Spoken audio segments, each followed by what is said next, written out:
The sapphire room was a palace of quiet money and whispered conversations. Crystal glasses chimed like distant bells against plates of bone china. The air itself was expensive, thick with the scent of truffles and old wine. Every person in the room was someone, or they were with someone who was. They moved with a practiced grace, their laughter a low, polite hum. It was a world built on unspoken rules, a delicate dance of power and appearance. And into this perfect, fragile world, a small, furious hurricane named Revo Durante was about to make landfall. The heavy oak doors of the restaurant burst open not with a push, but with a violent kick that sent one of them slamming against the wall with a crack that silenced the room instantly. All eyes, wide and startled, turned to the small figure standing in the doorway. It was a boy. He couldn't have been more than 8 years old, his small frame trembling not with fear, but with a rage so pure and hot it seemed to vibrate the air around him. His tiny hands were clenched into white-knuckled fists at his sides. His face was red and streaked with angry tears, his usually neat hair a wild mess. Everyone, from the richest diner to the newest bus bar, knew exactly who this child was. And that knowledge was a bucket of ice water dumped on the room. He was Revo Durante, son of Aldrich Durante, the most feared man in the entire city. The boy's chest heaved. He scanned the room, his eyes wild, looking for something, anything, to break. The well-dressed patrons looked away quickly, suddenly fascinated by the patterns on their silverware. To look was to be involved. To be involved with the Durante family was a risk no sane person would take. The staff, trained to perfection, stood frozen.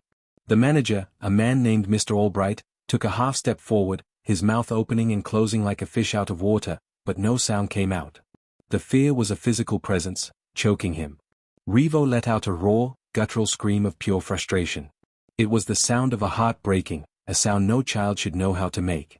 He lunged at the nearest table, a four-top set for a party that had not yet arrived. With a strength born of pure emotion, he grabbed the back of a heavy, velvet-lined chair and shoved it over. It crashed to the floor with a deafening thud. A woman at a nearby table gasped and clutched her pearls. No one moved to stop him. He was a prince of this dark kingdom, and they were all his terrified subjects. He grabbed a plate, a beautiful, hand-painted piece of porcelain, and hurled it against the far wall. It exploded into 1,000 tiny shards, the sound echoing like a gunshot. Another plate followed, then a glass. Each crash was a punctuation mark in his silent, furious story. A story of a lonely, gilded cage. A story of a father who was more of a ghost, a powerful shadow that was never there to tuck him in, to ask about his day, to simply be his dad. This rage was the only language he had left. And then, a figure moved. It wasn't the manager. It wasn't a security guard. It was a young woman in the simple, elegant black and white uniform of a waitress. Her name was Nora Hale. She was new, having only worked at the Sapphire Room for a few weeks, her quiet diligence a means to an end, a desperate attempt to pay a mountain of hospital bills for her ailing mother. While the others saw a threat, a walking liability, a tiny vessel of their boss's infamous temper, Nora saw something else entirely. She saw a little boy, drowning in a pain so big it was consuming him whole. She didn't run. She didn't shout. She didn't even walk quickly. She moved with a calm, steady purpose, her steps silent on the plush carpet. Her heart was hammering in her chest, a frantic drum against her ribs, but her face was a mask of gentle resolve. She ignored the silent, warning looks from her colleagues. She walked through the wreckage of the overturned chair and the glittering shards of glass as if they were not there. Revo was heaving, his small shoulders shaking, ready to grab another glass from the table. He didn't see her approach until she was already there.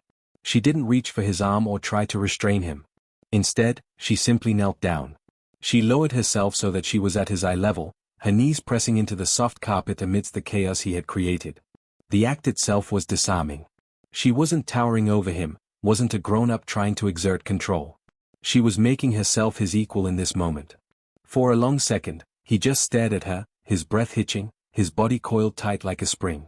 His eyes were dark pools of confusion and hurt. Nora held his gaze. She slowly reached out, not towards him, but towards a large piece of the broken plate that lay near his foot. She picked it up, her fingers careful on the sharp edge. Then, she offered him the only thing she had. A simple, clean, white linen napkin she had been carrying. "Here," she said, her voice so soft it was almost a whisper, yet it carried perfectly in the dead silence of the room. "It's okay." Revo flinched, as if her kindness was a physical blow. He was used to shouting, to stern commands, to fearful silence. He was not used to this. Nora didn't pull the napkin back. She just held it there, a tiny flag of truce in their private war. "You're safe with me," she whispered. Those 4 words did what all the shouting in the world could not. They disarmed him completely. The fight drained out of his small body in a sudden, shuddering wave. The angry, red color in his face faded, replaced by the pale exhaustion that follows a storm. A fresh wave of tears welled in his eyes, but these were different. They were quiet, sad tears. He slowly, hesitantly, reached out and took the napkin from her hand. He didn't use it to wipe his face. He just clutched it in his fist, a small, white anchor in his turbulent world. It was in this profound, fragile silence that the atmosphere in the room changed again. A new kind of tension, cold and sharp, swept through the air. The main entrance doors, which Revo had burst through, were pushed open again, this time with a slow, deliberate force that promised absolute authority. Aldrich Durante stood there. He was exactly as the whispers described him. Tall, with a build that spoke of power kept in check beneath a flawlessly tailored black suit. His hair was dark, his jawline sharp. But it was his eyes that commanded the room. They were the color of a winter sky just before a snowstorm, a pale, chilling gray that scanned the scene before him, taking in the overturned chair, the glittering shards of ceramic, the terrified, frozen staff, and finally, landing on his son. His expression was unreadable, a mask of carved stone. He didn't need to speak. His presence was a verdict. Mr. Albright finally found his voice, scurrying forward. "Mr. Durante, sir, 1,000 apologies, we were just..." Aldrich silenced him with a single, raised hand. He didn't even look at the manager. His cold gaze was fixed on Revo.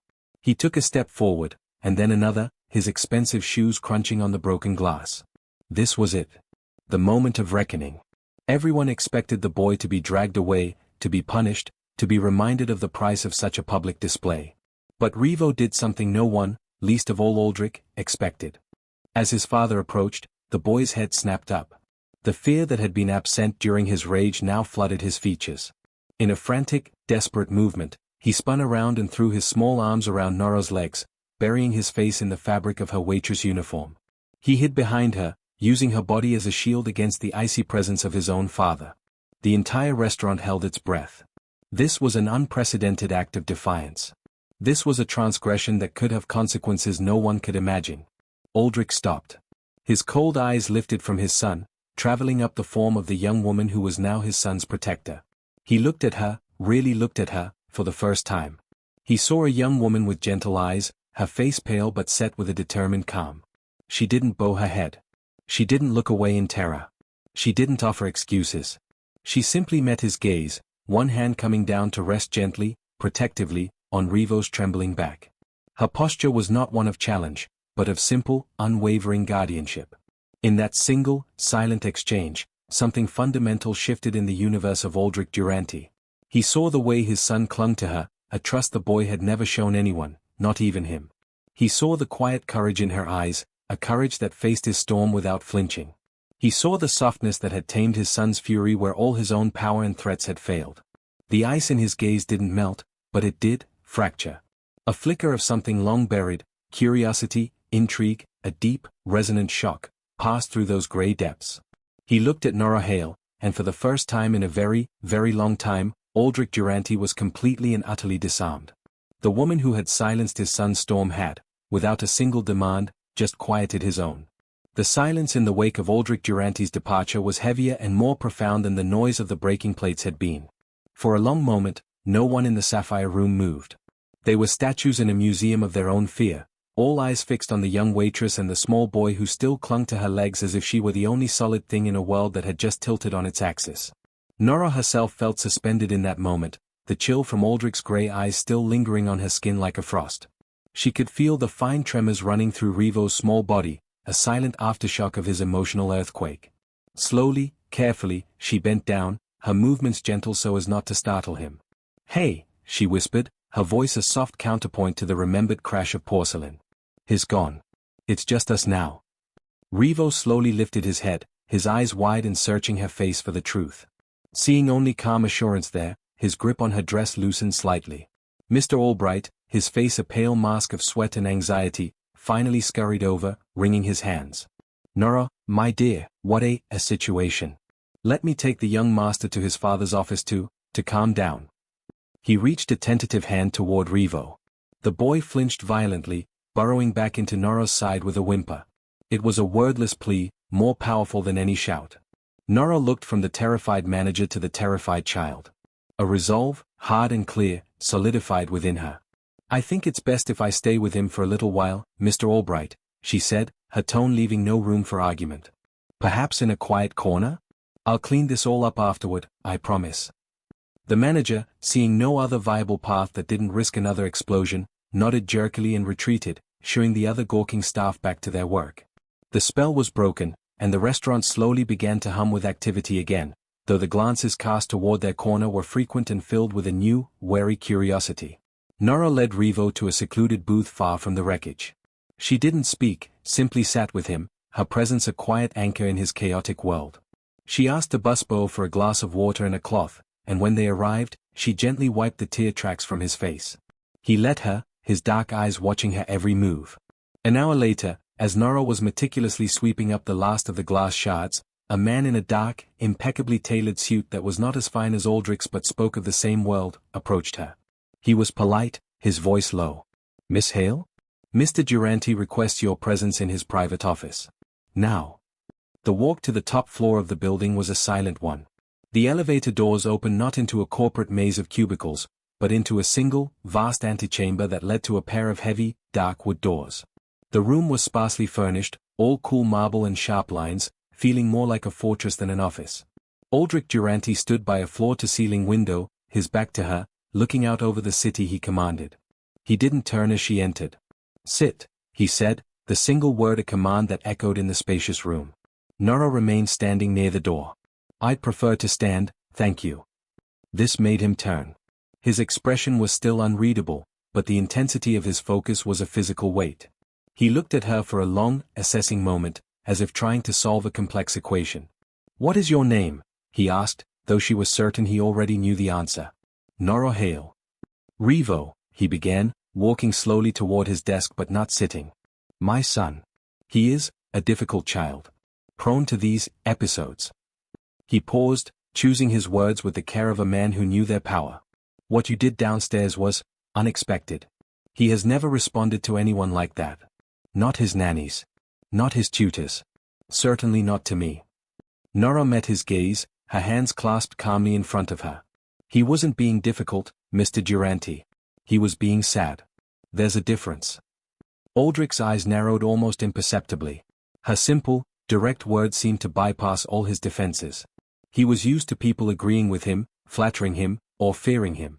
He was not used to being gently corrected. "I have a proposition for you, Miss Hale," he said, his voice dropping into a lower, more personal register. "I am offering you a new position. You will be Revo's companion. Your only duty will be to spend time with him after his school hours. To be there for him. The pay will be 5 times what you earn at the restaurant." The number was staggering.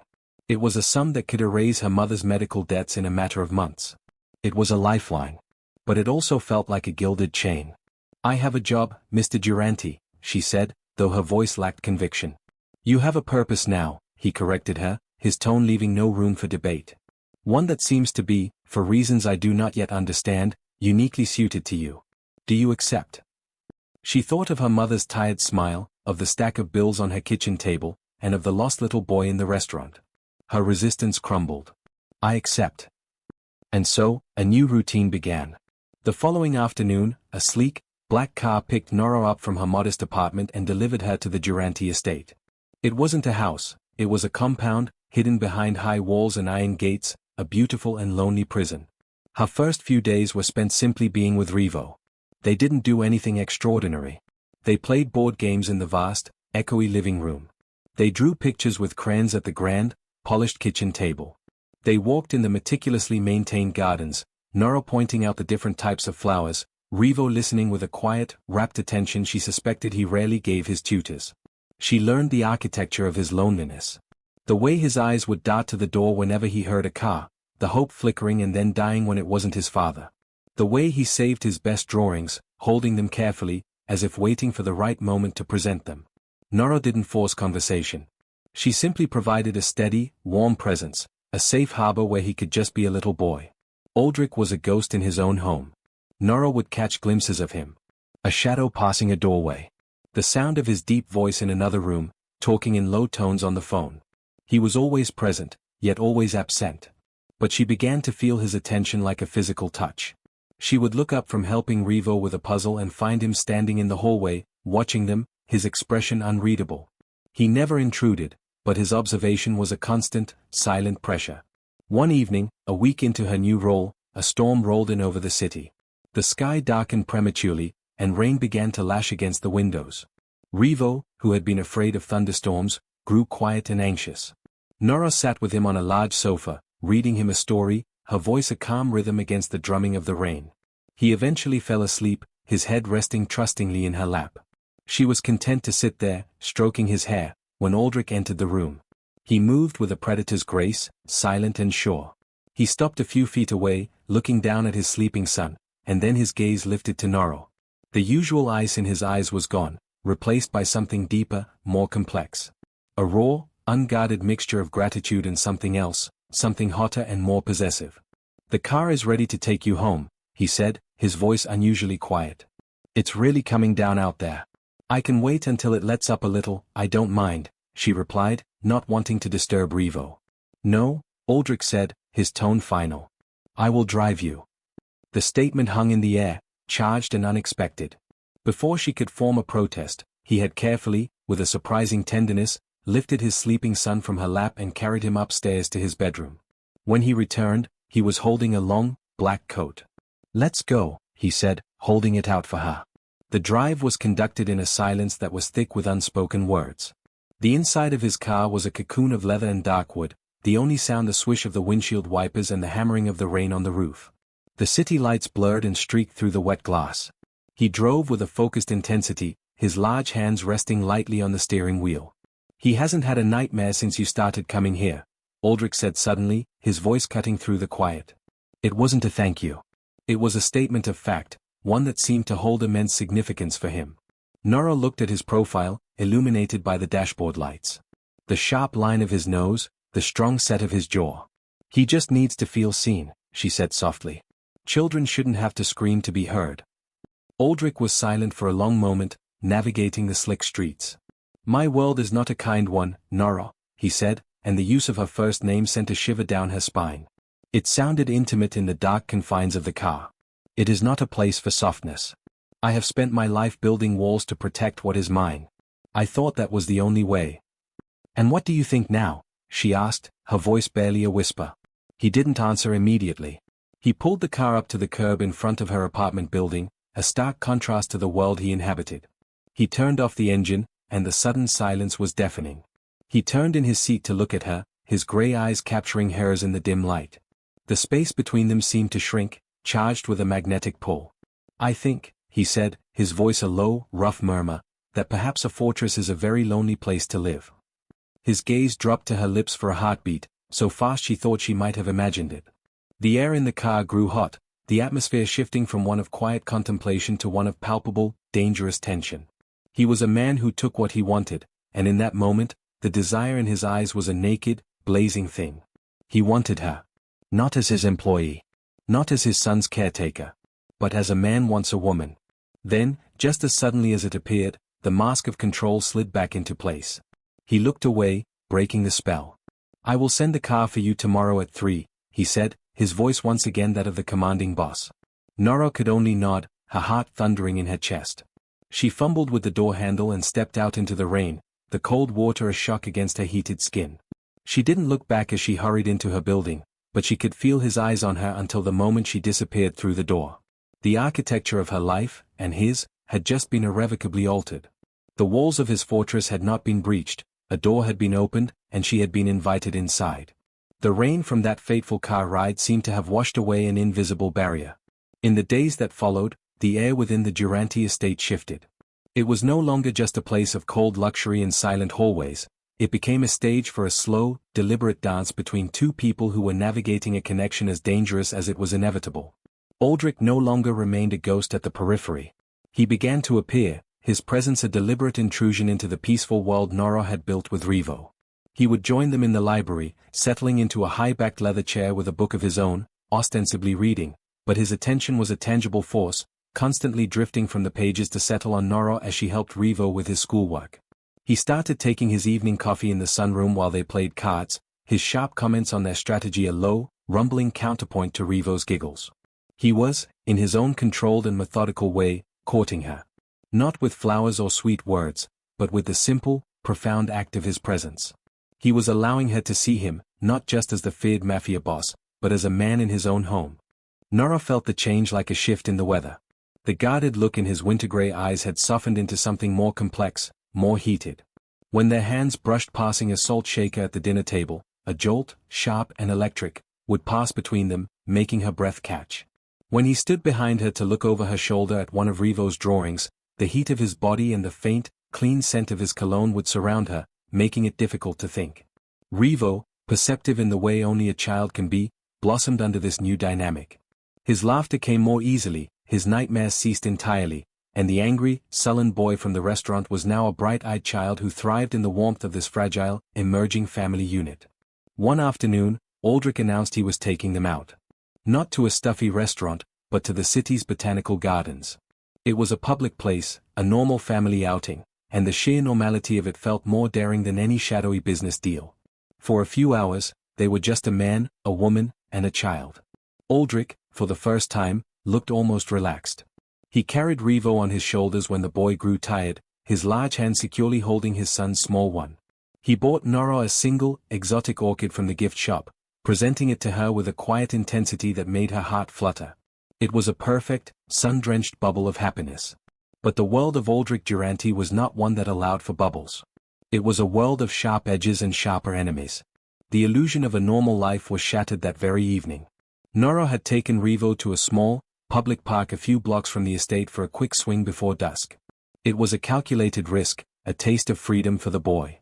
As Revo soared into the air, his laughter ringing out, a dark van with tinted windows pulled up to the curb with a sudden, alarming speed.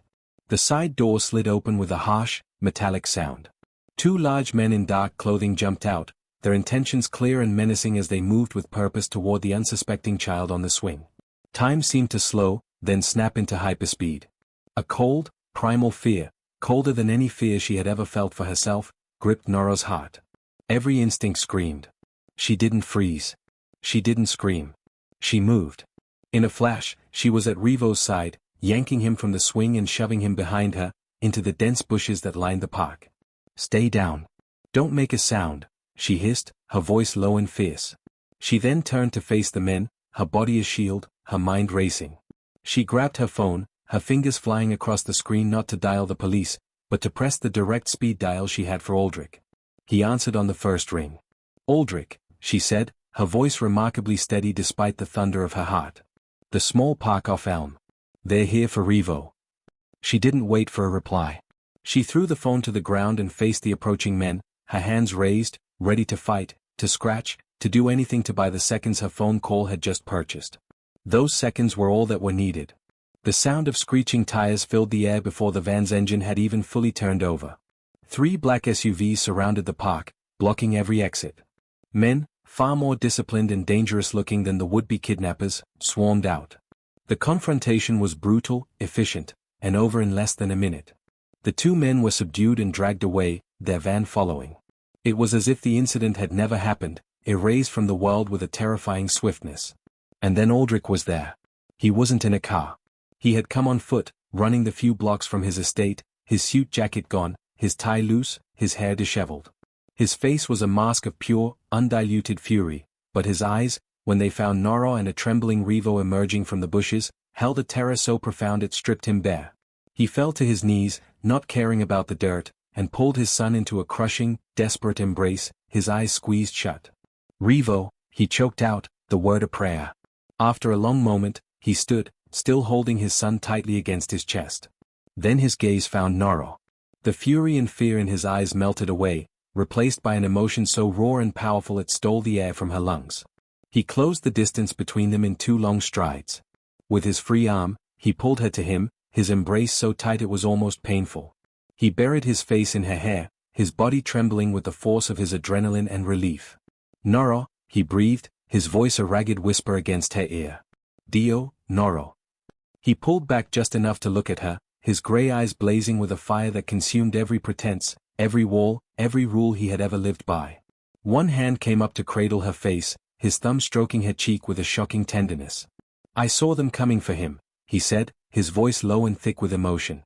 "And all I could think, the only thought in my head, was that I couldn't lose you. I cannot lose you." He searched her eyes, his own filled with a desperate, undeniable truth. "I love you, Nora. I think I have loved you since the moment you knelt before my broken son and showed him a kindness I never could."